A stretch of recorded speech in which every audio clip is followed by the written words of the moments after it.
Robert strode confidently down the aisle of the first-class cabin, his polished leather shoes clicking against the floor. His expensive briefcase hung at his side, a symbol of his success. Today was the day he would conquer Spain and close the most important deal of his career.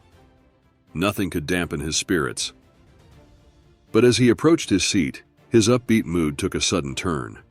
His brow furrowed as he saw the passenger next to him, a black woman, seated comfortably in her seat, dressed in a sharp business suit. She looked perfectly at ease, her calm demeanor at odds with the sudden storm of emotions brewing inside Robert. His lip curled in disgust. He hadn't paid for a first-class seat to sit next to her. In Robert's world, success meant separation from those he deemed lesser. His eyes scanned the cabin for a flight attendant, someone to fix this mistake. "Excuse me?" Robert called out loudly, ignoring the curious looks from nearby passengers. He was important. He would not be ignored. "There must be some mistake. I shouldn't have to sit next to her." He waved a hand dismissively in Angela's direction, as if she was invisible, irrelevant. The woman looked up, her calm brown eyes locking onto Robert's cold blue gaze. She didn't flinch or look away. Instead, she studied him, not with anger or hurt, but with a quiet, unspoken understanding. "Is there a problem, sir?" she asked, her voice measured and polite. Robert ignored her, focusing only on the flight attendant approaching. "I need to change my seat," he demanded, his voice louder now. "This arrangement is unacceptable." The flight attendant, a young man with a kind face, looked confused. "I'm sorry, sir, but all the seats in first class are assigned. Is there an issue with your seat?" Robert's face flushed red with anger. He couldn't believe this was happening to him. Didn't they know who he was? He was Robert Caldwell, soon to be partner with the great Mr. Davis. "The issue," Robert spat, pointing a thumb at Angela, "is that I refuse to sit next to her." The cabin grew quiet. Other passengers began to glance over, sensing the tension in the air. Robert, oblivious to their stares, continued, "I'm not asking. I'm telling you. I need to be moved. Now." And that's when everything began to unravel. As the flight continued, Robert's attempts to regain some semblance of control only deepened his frustration. His muttered insults became louder, no longer just under his breath, but meant to be heard by those around him. "I can't believe this," Robert said, his voice dripping with disdain. "First class used to mean something. Now they let anyone in." Angela turned another page in her book, unperturbed by his words. But the passengers around them were no longer quiet. A man in the row ahead of Robert turned around, clearly fed up with the display. "Hey man," the passenger said, his tone sharp. "Do you mind? We're all just trying to enjoy the flight."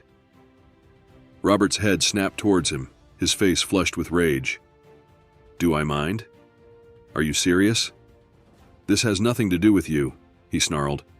"I'm dealing with the incompetence of this airline." The man didn't back down. "No, you're being a jerk. We all paid for these seats, and you're ruining the experience for everyone else. Why don't you keep it to yourself?" Robert's mouth tightened into a thin line, his knuckles white as he gripped the armrest. He looked ready to fire back, but instead, he turned his attention to Angela once more, as if she were the root of all his anger. "You think you belong here?" Robert's voice was louder now, projecting across the cabin. "You think you can just waltz into first class, sit among people who actually earned their place, and pretend you fit in?" This time, there was no subtlety. Passengers nearby audibly gasped, and several heads turned sharply in Robert's direction. The murmur of discontent grew louder, and some even muttered insults aimed at Robert under their breath. Angela closed her book slowly and placed it on her lap, her face calm, but her movements deliberate. For the first time since the incident began, she turned fully toward Robert. The passengers around them seemed to hold their breath, waiting to see if she would finally respond. But when Angela spoke, her voice was as composed as ever. "You're right," she said, her tone neutral but resolute. "I do belong here, and it's clear you're the only one on this flight who seems to have a problem with that." Her words, spoken with quiet confidence, rippled through the cabin. The tension, which had been simmering beneath the surface, broke. Several passengers nodded in agreement, while others exchanged looks of approval at Angela's composed response. One elderly woman, seated across the aisle, spoke up. "You should be ashamed of yourself," she said to Robert, shaking her head. "This is 2024. How can you still think this way?" Robert's face flushed a deep shade of crimson. He opened his mouth to respond, but found himself momentarily lost for words. The passenger's growing disapproval was palpable now, and for the first time, he seemed to register the social shift against him. His voice dropped slightly, but his anger didn't subside. "I don't have to justify anything to any of you," he muttered through gritted teeth. "You don't know who I am." Before anyone else could respond, the head flight attendant returned, this time accompanied by another crew member. Her face was set in a firm expression as she stopped in front of Robert's seat. "Mr. Caldwell," she said, her tone far less patient than before. "We've received several complaints from other passengers about your behavior. This is your final warning. If you continue to cause a disturbance, we will have no choice but to remove you from the flight." Robert glared at her, his face still red with fury. "You people have no idea how to run an airline," he snapped. "I'm not the problem here." The flight attendant didn't blink. "Sir, I will not argue with you. Either you comply, or we will have you removed." She leaned in slightly, her voice lowering to ensure her message was crystal clear. "And we do have the authority to do so, Mr. Caldwell." For the first time, Robert hesitated. He looked around the cabin again, his eyes darting from face to face. Everywhere he looked, he was met with cold stares, disapproving glances, and whispered remarks. Even those who hadn't spoken were clearly united in their condemnation of his behavior. In the back of his mind, a sliver of doubt began to creep in. He was Robert Caldwell, CEO of Caldwell Enterprises. But here, on this flight, none of that seemed to matter. His usual air of superiority wasn't getting him the respect he demanded. Instead, he was being judged by everyone. Robert clenched his jaw, his anger boiling just beneath the surface, but he knew he was out of options. Reluctantly, he slumped back into his seat, his arms folded tightly across his chest. "Fine," he muttered, his voice barely audible. "But this isn't over." The flight attendant, satisfied that the situation had been temporarily diffused, straightened up. "Thank you for your cooperation," she said curtly before turning and walking back down the aisle. But the tension in the cabin lingered. Robert's outburst had left a sour taste in the air, and the passengers continued to murmur among themselves, casting disdainful glances at him. Robert shifted uncomfortably in his seat. His earlier bravado had been punctured, but the simmering anger remained. He glanced at Angela, who had resumed reading her book as if nothing had happened. The calmness with which she carried herself only served to infuriate him further. He couldn't stand it. Her composure, her grace, her refusal to engage with his insults.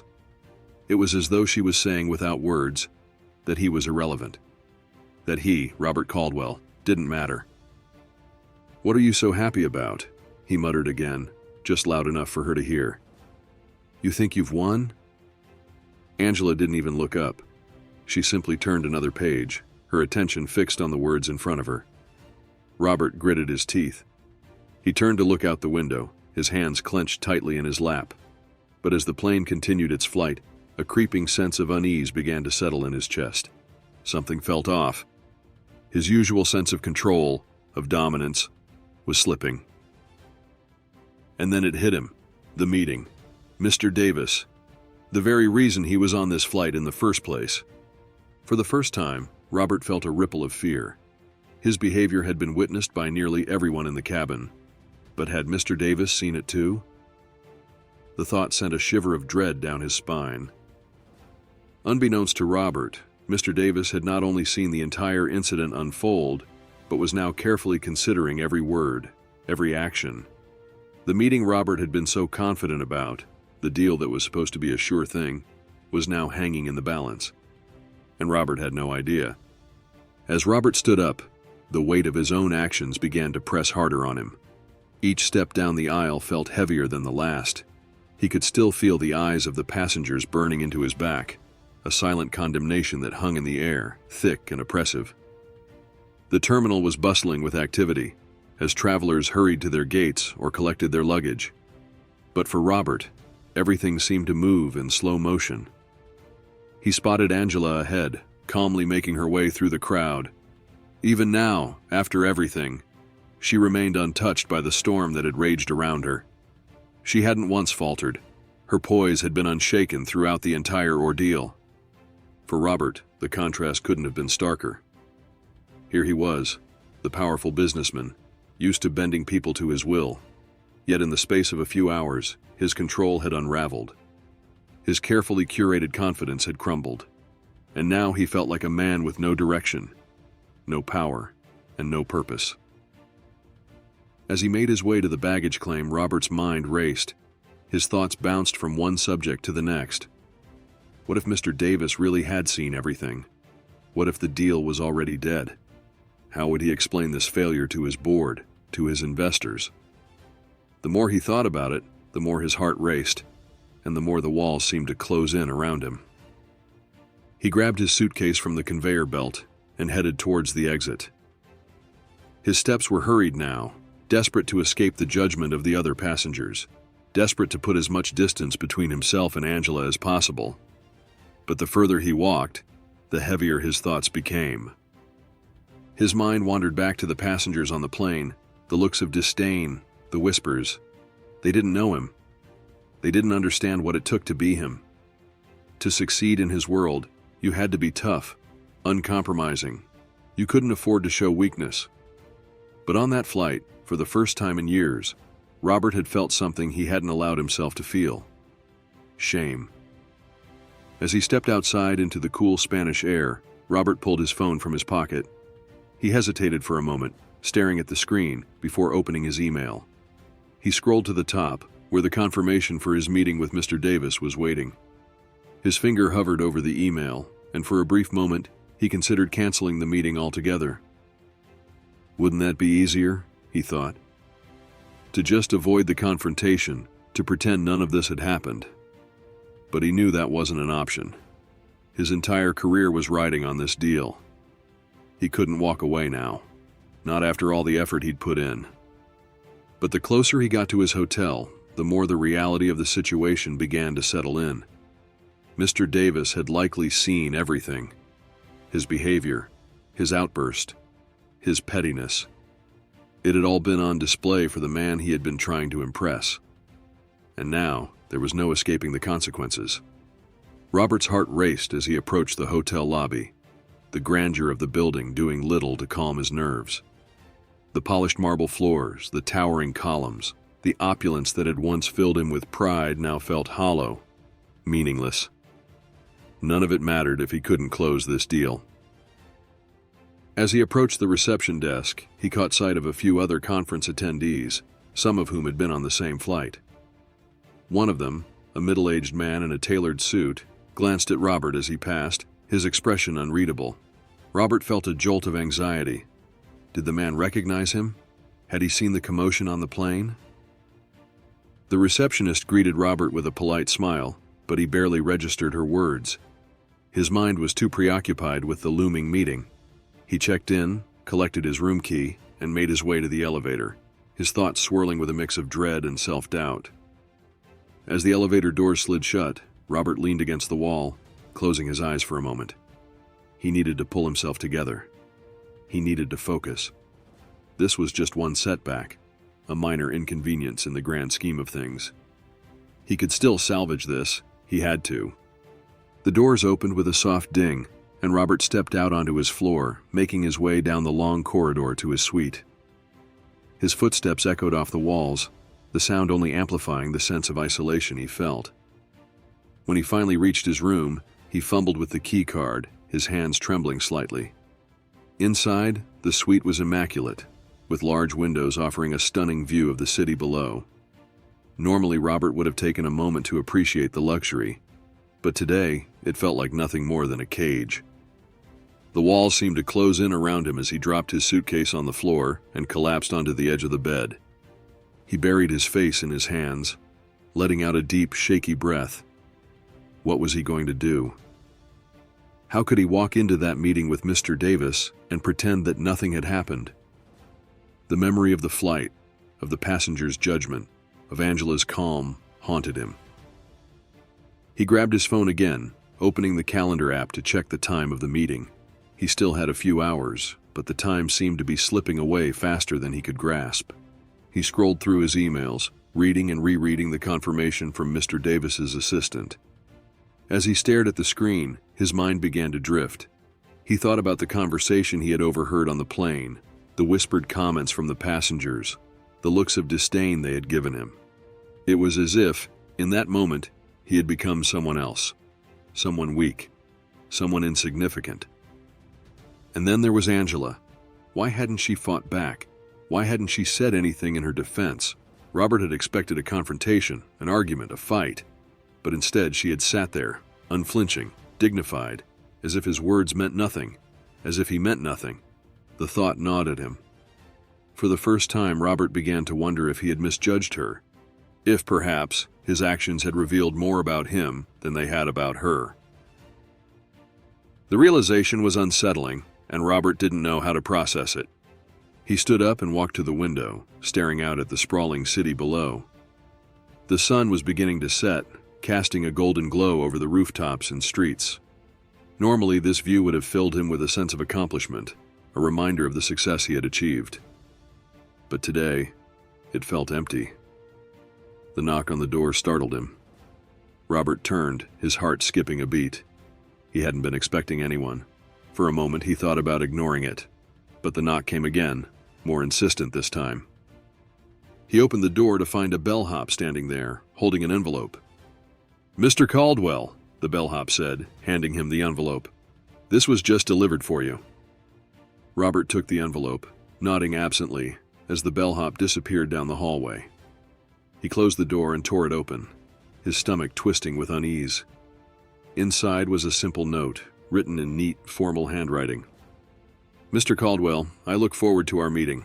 Please be ready to discuss not only your business proposal, but also your thoughts on leadership and respect in the workplace. Sincerely, Mr. Davis." Robert's hands shook as he read the note again. His mind raced. Leadership and respect? The words felt like a knife twisting in his gut. Mr. Davis had seen everything. He knew. And now, this meeting was no longer just about a business deal. It was about who Robert was as a person. He sank down onto the edge of the bed, the note still clutched in his hands. For the first time in his career, Robert didn't know what to do. The power, the confidence, the control he had always relied on were gone, replaced by a gnawing sense of dread. How had it come to this? As Robert stood by the window, staring out at the busy streets below, his mind replayed Mr. Davis's words over and over again. Every sentence felt like a dagger, piercing through the layers of arrogance and entitlement that had built up over the years.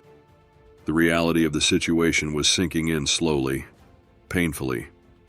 He had lost the deal, but more than that, he had lost the respect of a man whose approval could have changed his career forever. Robert had prided himself on being a leader, a man who commanded respect and loyalty in the business world. Yet here he was, completely exposed, stripped of the power he had once wielded so effortlessly. His true self was laid bare, and what he saw in the reflection of the glass wasn't the confident CEO he thought he was. It was a broken man, a man who had let his arrogance blind him to the values that truly mattered. Robert felt the sting of tears in his eyes, but he blinked them away.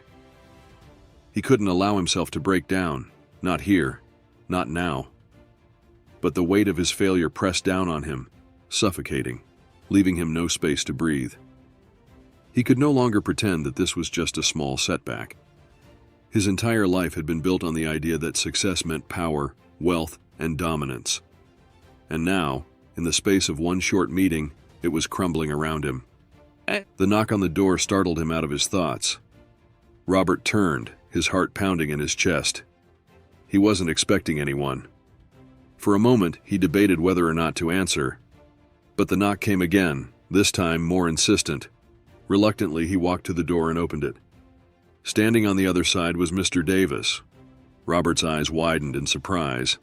He hadn't expected to see him again, especially not so soon after their disastrous meeting. "Mr. Davis," Robert said, his voice shaky, I wasn't expecting you." Mr. Davis stepped into the room, his expression unreadable. He closed the door behind him and stood there for a moment, his hands clasped in front of him as he studied Robert. "I didn't expect to be back either," Mr. Davis said quietly. "But after our meeting, I couldn't stop thinking about what I saw on that plane. What I saw in you." Robert swallowed hard. "I know I was wrong," he said quickly. "I've already apologized, and I meant it. I don't know what else to say." Mr. Davis shook his head. "This isn't about what you say, Mr. Caldwell. It's about what you do. Words are easy. It's your actions that reveal who you truly are." Robert's shoulders slumped. He knew Mr. Davis was right. Apologies were just words, and he had used them as a way to escape the consequences of his actions. But now, standing in front of Mr. Davis, he realized that his words weren't enough. "I don't expect you to forgive me," Robert said, his voice low. "But I want you to know that I do regret what I did. I regret the way I treated that woman on the plane, the way I acted. I've spent my whole life thinking that success meant getting what I wanted, no matter the cost. But now, I see how wrong I've been."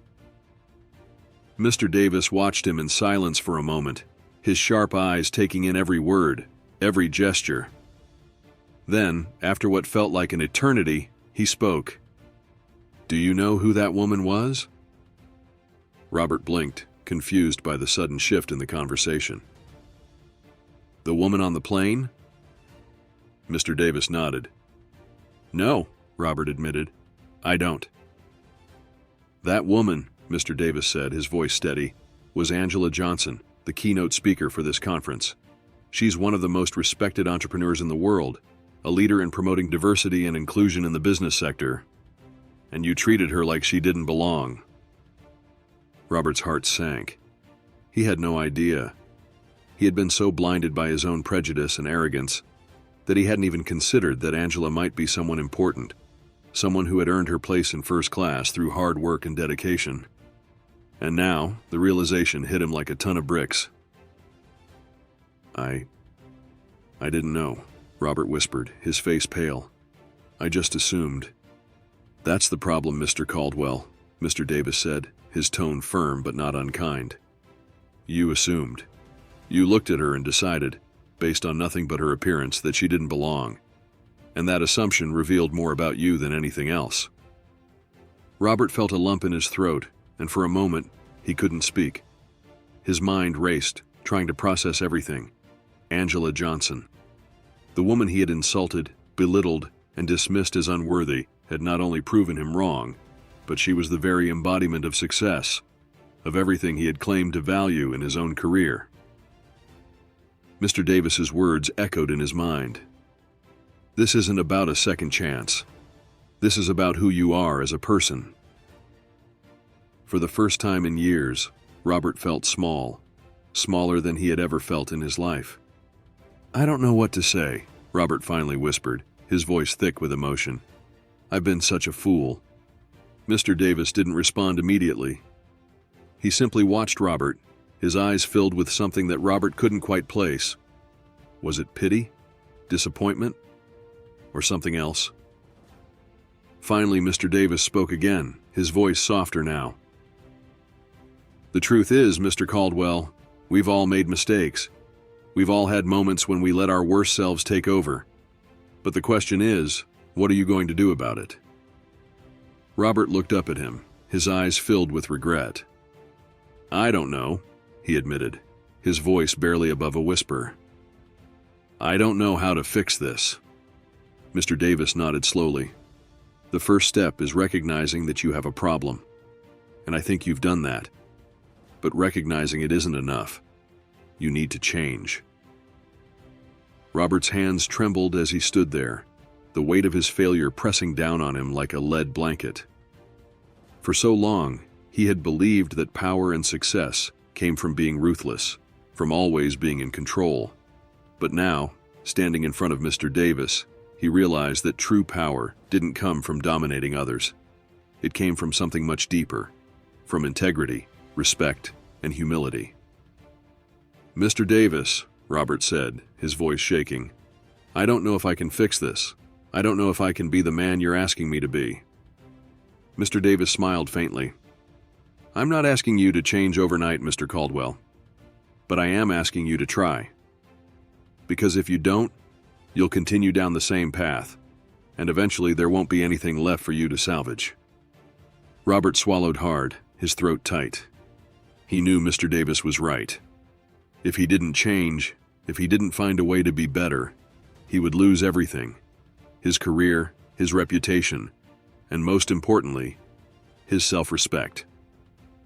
"I'll try," Robert said, his voice filled with determination. "I don't know how, but I'll try." Mr. Davis nodded, his expression softening. "That's all I can ask." He turned to leave, but before he reached the door, he paused and looked back at Robert. "One last thing," Mr. Davis said, his voice thoughtful. "Angela Johnson will be speaking at the conference this afternoon. I suggest you attend her session. You might learn something valuable." With that, Mr. Davis left, the door clicking softly behind him, leaving Robert standing in the middle of the room, his mind spinning with 1,000 different thoughts. The silence in the room was deafening, but Robert didn't move. He couldn't. He felt frozen, trapped between the man he had been and the man he now realized he needed to become. The afternoon session was packed. Robert slipped into the back of the room just as Angela Johnson took the stage. The crowd erupted in applause, and Robert felt a pang of guilt in his chest. He had nearly missed this. He had nearly dismissed her, just as he had dismissed so many others in his life. Angela was poised and confident as she began her speech, her voice clear and strong. She spoke about the importance of diversity in business, about the need for leaders to embrace inclusion and equity in their organizations. But more than that, she spoke about empathy, about the power of understanding and respecting the experiences of others. "True leadership," Angela said, her voice resonating through the room, "is not about commanding others. It's about lifting them up, about creating an environment where every person feels valued and heard." Robert's heart tightened as her words washed over him.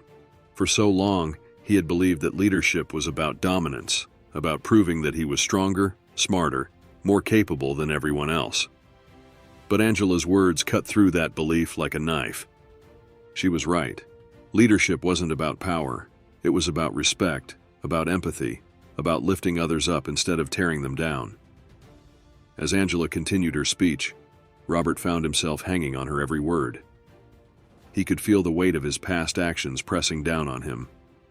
But at the same time, he felt a strange sense of hope. Maybe, just maybe, he could change. Maybe it wasn't too late for him to become the kind of leader that Angela was talking about, the kind of leader he had always thought he was. When the session ended, the crowd rose to their feet, applauding Angela with a standing ovation.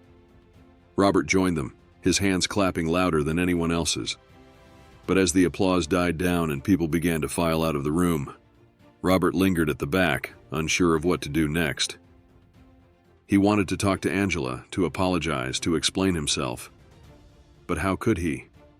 After everything he had done, after the way he had treated her, did he even deserve the chance to speak to her? Over the next few months, Robert's commitment to change became more than just words. It became his guiding principle. Every day, he made it his mission to not only be a better leader, but also a better human being. At the office, his new approach to leadership was met with mixed reactions at first. Some employees were skeptical, unsure if Robert's transformation was genuine or just a temporary attempt to salvage his reputation.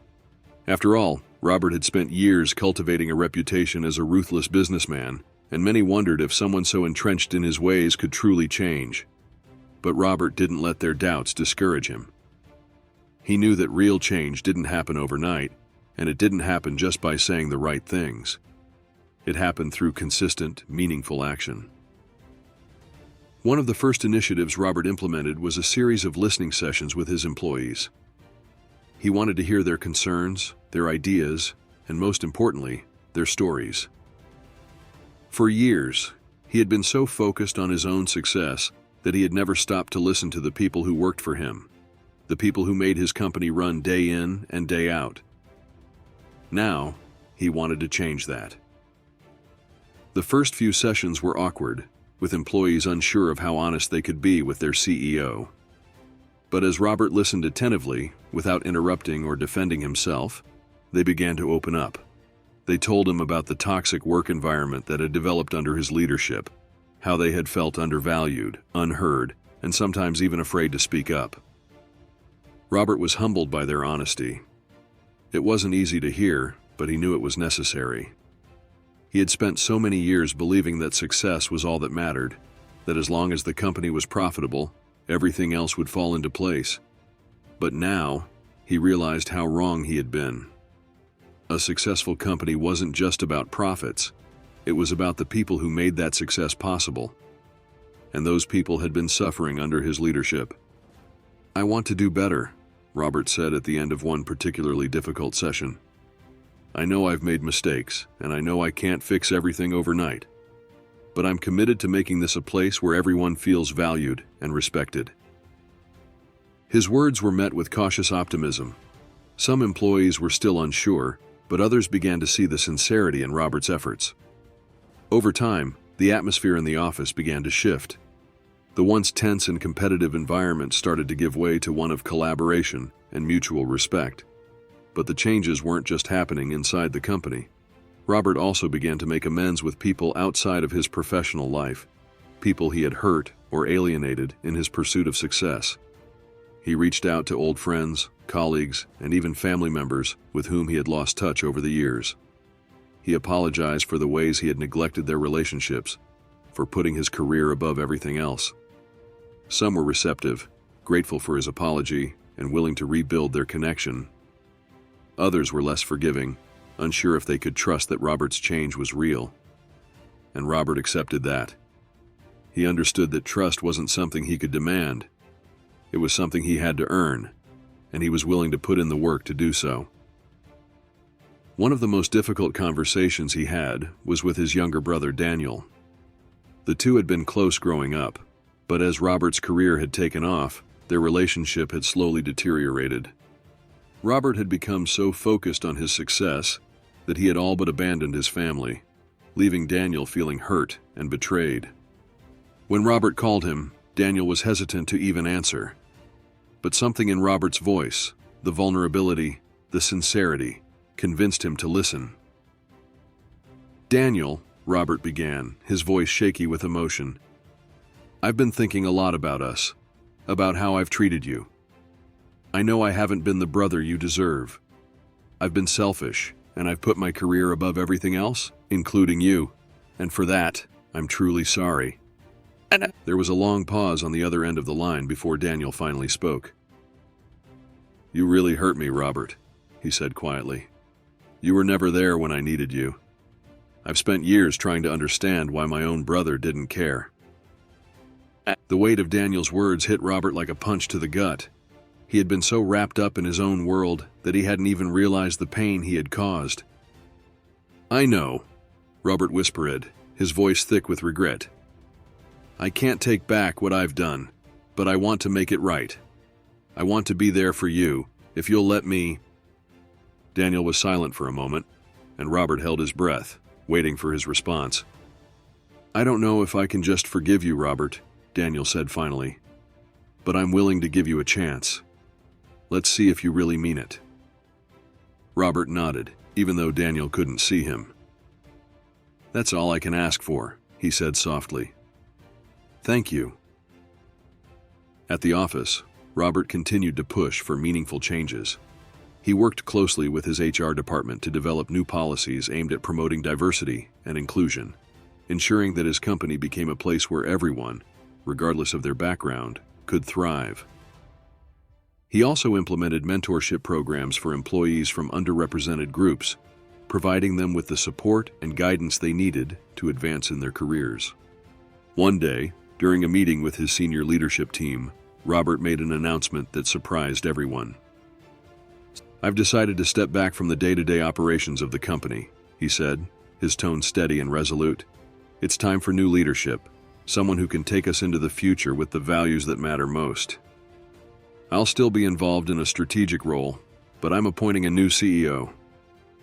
His team exchanged shocked glances. Robert Caldwell stepping down? It was unthinkable.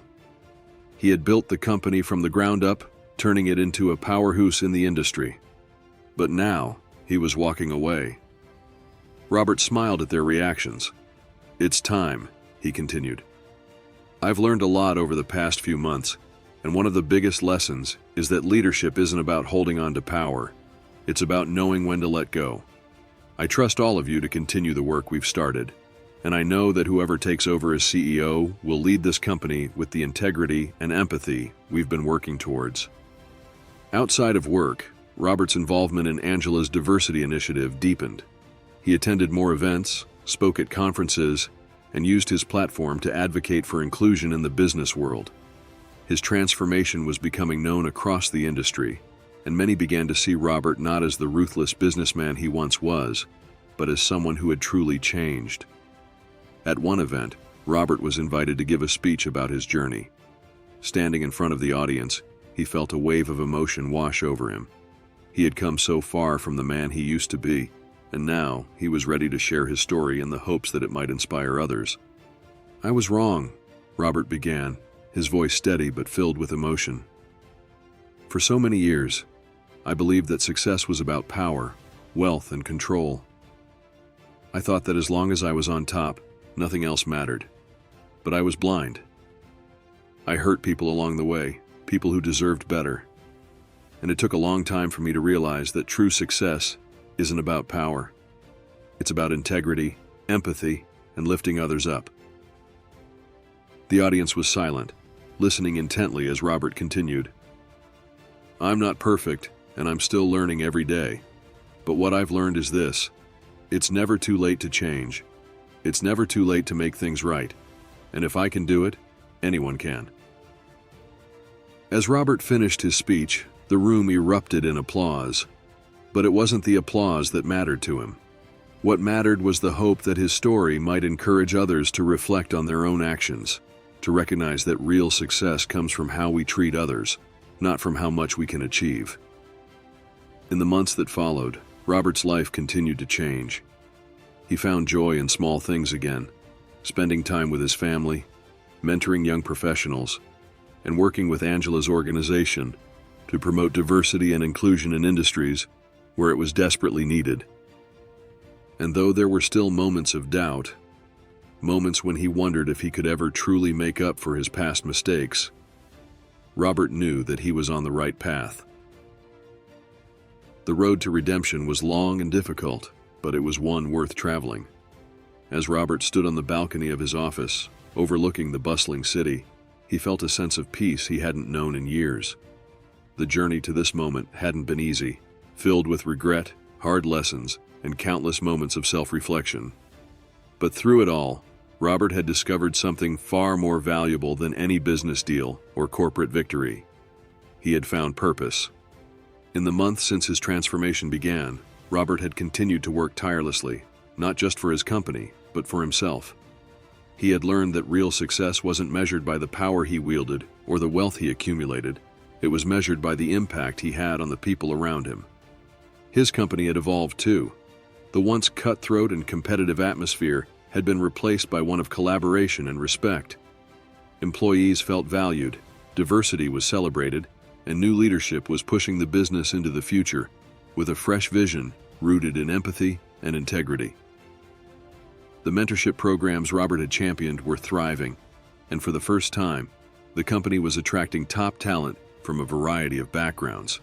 But perhaps the most significant change was the one Robert felt within himself. He had begun to repair the relationships he had once neglected, his family, his friends, and even his colleagues. His brother, Daniel, had been cautious at first, but over time, their relationship had begun to heal. They spent more time together now, sharing stories and building new memories. And Angela, her influence had been profound. Her words, her wisdom, and her unwavering dedication to the cause of inclusion had set Robert on the path of change. Though their interactions remained professional, Robert knew that he owed much of his growth to her. She had shown him what true leadership looked like, and in doing so, had changed his life forever. Robert turned from the balcony, stepping back into his office, where a picture on his desk caught his eye. It was from a recent charity event hosted by Angela's organization. A photo of Robert standing beside her and a group of young entrepreneurs, all smiles and hope. He picked up the frame, tracing the edges of the picture with his thumb, and smiled to himself. And this, he realized, was the legacy he wanted to leave behind. Not one of ruthless ambition or wealth, but one of kindness, respect, and the power to lift others up. It wasn't about erasing his past mistakes. It was about using those mistakes as stepping stones to become a better man. A soft knock on his office door interrupted his thoughts. It was his new CEO, a young woman Robert had personally mentored through the company's leadership program. She had risen through the ranks not because of privilege or connections, but because of her talent, hard work, and the opportunities that Robert had made possible through his new policies. "Robert," she said with a smile, "the board meeting is about to start. Ready?" Robert nodded. "I'll be right there." As she left, Robert took a deep breath. He had come so far from the man he used to be. There was still work to be done, and he knew that his journey of growth was far from over. But for the first time in his life, he felt truly at peace with the direction he was headed. He placed the picture frame back on his desk and made his way to the meeting. As he walked down the corridor, the faces of his employees greeted him, some smiling, some focused on their work, but all of them part of the new, more inclusive company Robert had helped to create. When he entered the boardroom, Robert took his seat, listening as the new CEO led the meeting. He didn't need to be the one in control anymore, and that realization filled him with a quiet satisfaction. The company was in good hands, and Robert had found his new place, not at the helm, but as a guide, a mentor who could use his experience to help others succeed. The meeting ended with a round of applause as the team celebrated a new partnership with an organization focused on promoting diversity in tech. Robert smiled, knowing that this was just the beginning. The seeds of change he had planted were already bearing fruit, and the future looked brighter than ever.